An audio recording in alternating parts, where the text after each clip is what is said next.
یمن سے آپ حج کے لیے تشریف لے کر کے گئے، اور جو مختلف قبائل ہیں ان کا راستہ دوسرا ہے، اس کا رنگ ہے اور وہ دوسرے قبائل کا راستہ ہے۔ رسول خدا کا جو سفر شروع ہوا وہ مدینے سے شروع ہوا۔ مدینے سے آپ ذوالحلیفہ تشریف لے۔ ذوالحلیفہ جو مدینے سے حج کا ارادہ کر کے نکلتے ہیں ان کے احرام کی جگہ ہے، یعنی میقات سے کہا جاتا ہے، اور یہاں پر آ کر کے وہ لوگ حج کی نیت کرتے ہیں۔ ذوالحلیفہ میں دو چیزیں بہت ہی اہم ہیں، ایک مسجد شجرہ ہے، اسی مسجد میں لوگ حج کے احرام کی نیت کرتے ہیں۔ ایک دوسری چیز جو ہم مولیان اہل بیت کی یہ بے حد اہمیت کے حامل وہ ہیں، اسی ذوالحلیفہ میں حضرت علی کا کنواں ہے۔ مدینے کے بعد حضرت علی نے ایک کنواں کھودا تھا، وہیں پر جا کر کے آپ بعض جو مصائب ہوئے ہیں، جو ظلم و ستم ہوتا تھا، آپ نے سنا ہوگا مجلسوں میں کہ کنویں میں جا کر کے اپنی بدعات اور اپنا غم بیان کرتے تھے۔ وہ کنواں یہی ہے، آبیار علی کے نام سے، چاہ حضرت علی بھی کہا جاتا ہے۔ آپ مدینے سے نکل کر کے جب روانہ ہوئے تو ذوالحلیفہ پہنچے، یہاں پر آپ نے احرام کی نیت کی۔ نیت کرنے کے بعد جو بہت سے راستے ہیں، بہت سی جگہیں ہیں، سب کو جو بہت ہی اہم ہے نقشے میں، ہم نے ان کو نقشے میں شامل کرنے کی کوشش کی ہے۔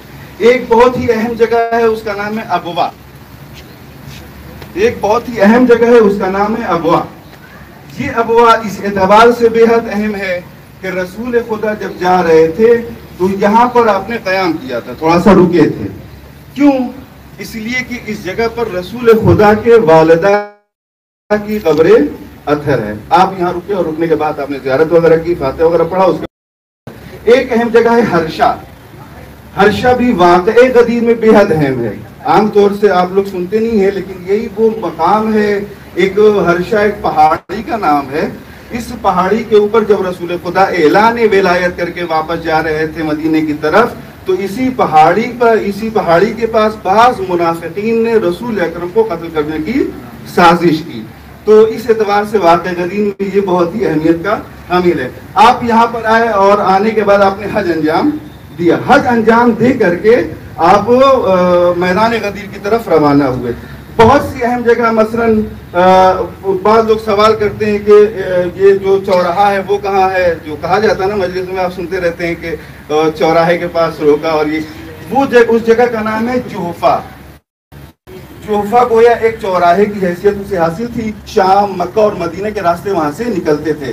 یہیں پر جناب جبریل تشریف لائے اور یا ایھا الرسول بلغ کے ذریعے سے آپ کو ٹھہرنے کا خدائی حکم بیان کیا۔ یہاں پر آپ نے مجمع کو روکا، اور روکنے کے بعد سب جب جمع ہو گئے، جو پیچھے رہ گئے تھے ان کا انتظار کیا، جو آگے بڑھ گئے تھے ان کو بلایا، اور سب کو بھی حکم دیا کہ آپ غدیر کے میدان کی طرف روانہ ہوں۔ یہ ہے نقشہ۔ جو اگر مزید وضاحت چاہیے تو یہاں پر ہم نے اردو میں بھی اس نقشے کی بعض وضاحتیں لکھ دی ہیں، اور اس کا ہندی ترجمہ بھی یہاں پر موجود ہے، آپ لوگ اس کو مطالعہ کر سکتے ہیں۔ اس کا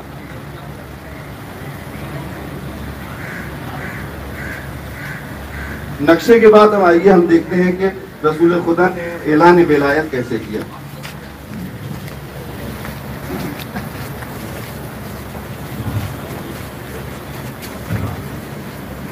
نقشے کو سمجھنے کے بعد ایک ہے سفر ولایت۔ رسول خدا مدینے سے روانہ ہوئے اور آپ نے حج انجام دیا۔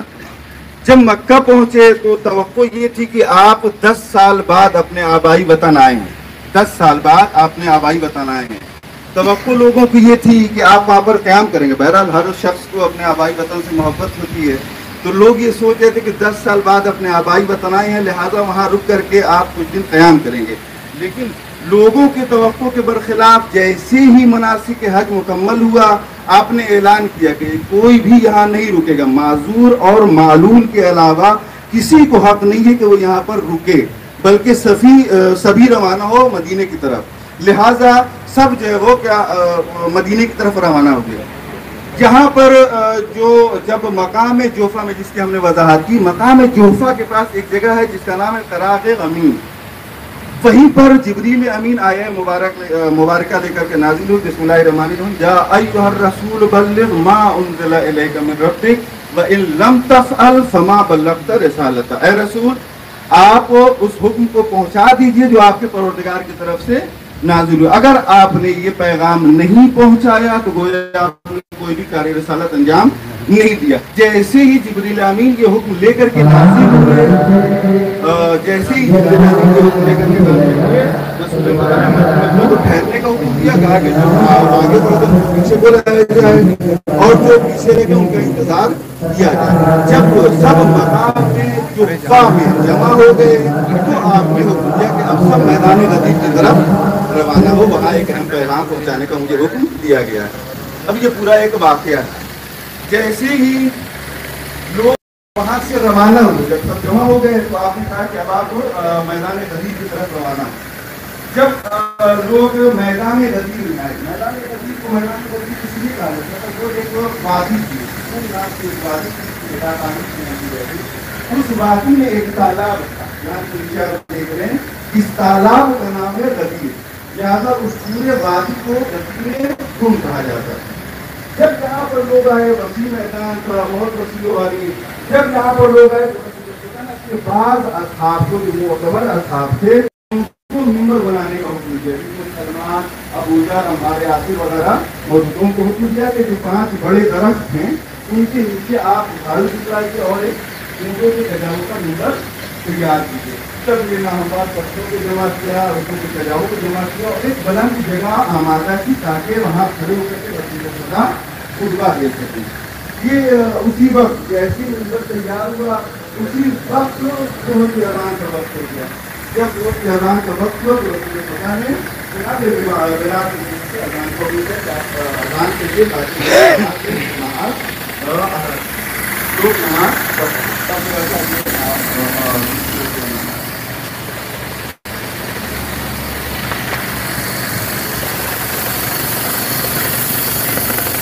जमाअत के बाद रसूल खुदा ऊँटों के बनाए गए और सजाओं के बनाए गए मिंबर पर खींचे गए और अपनी आवाज़ की संख्या बहुत ज़्यादा है, 1,24,000 या उससे भी ज़्यादा की तादाद है।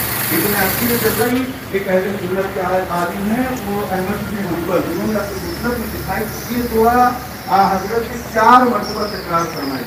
इससे पता चलता है कि अगर हम गदीर के सिलसिले में कदम उठाएं तो रसूल खुदा की दुआ हमारे सामने आ गई। तो इसलिए उन्होंने जो बात ये बताया, जो इसकी नुसरत करे उसकी तो नुसरत करे, लिहाजा हमको चाहिए कि हम ज़्यादा से ज़्यादा गदीर के सिलसिले में काम करें।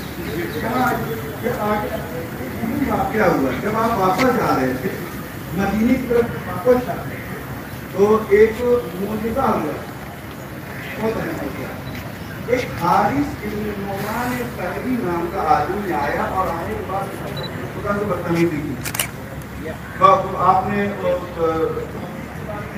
मान लिया, रिसालत का मान लिया, 2 साल के अंदर जितनी चीज़ों के बारे में आपने कहा आपने मान लिया।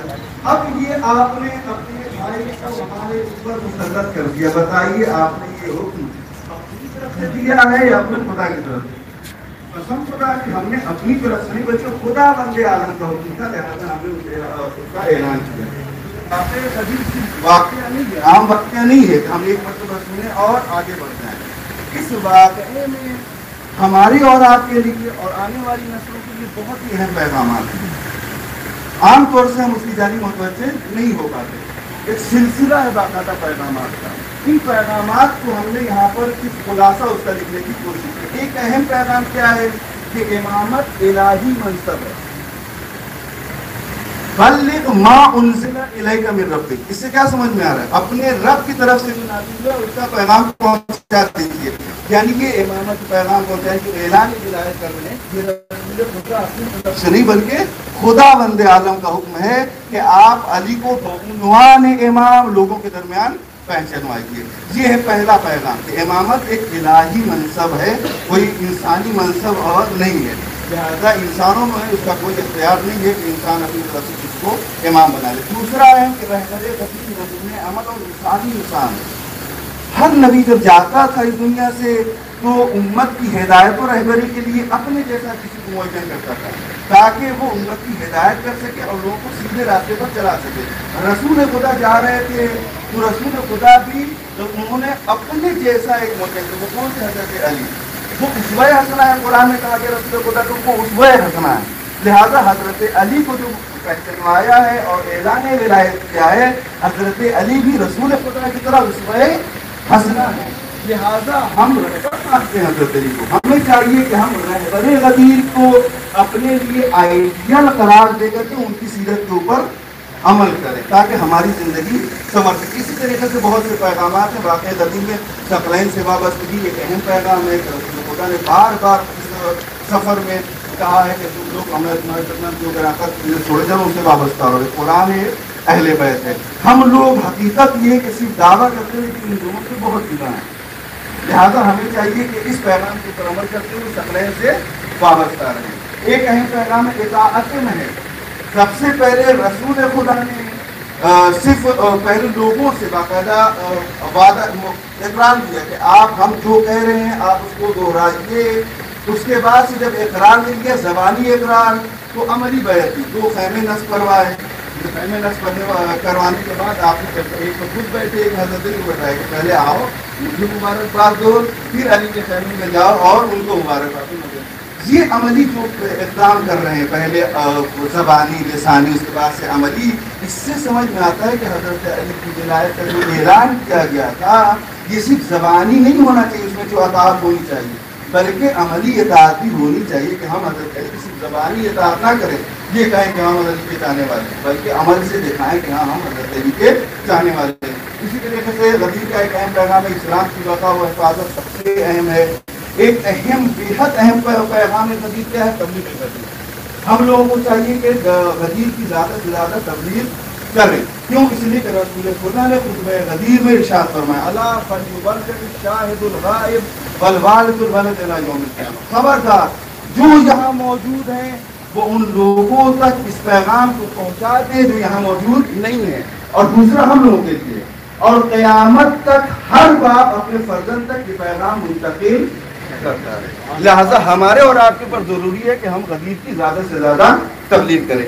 इस एग्जीबिशन में एक अहम चीज़ हम लोगों ने रखी है जिसकी इंशाल्लाह करार भी होगी, ये है अहदनामा।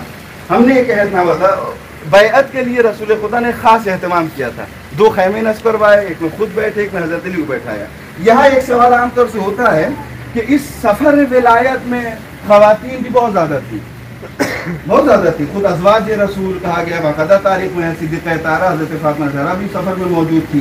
तो सवाल ये होता है कि ये जो औरतें थी उन्होंने हज़रत अली की कैसे बैअत की? यहाँ एक बेहतरीन है, तो इससे पहले भी नहीं देखा गया, उसके बाद भी ये एहतमाम नहीं देखा गया। एक पर्दा लगवाया, एक बड़ा सा तख्त रखवाया, उसमें पानी भरवाया। हज़रत अली से कहा कि आप एक तरफ से पानी में हाथ डालिए, औरतों से कहा कि आइए दूसरी तरफ से हाथ डालिए और बाकायदा कहिए अस्सलामु अलैका या अमीरुल मोमिनीन। और उन्होंने बाकायदा इस तरीके से अनोखे अंदाज में ख़वातीन ने भी गदीर के दिन हज़रत अली की बैअत की।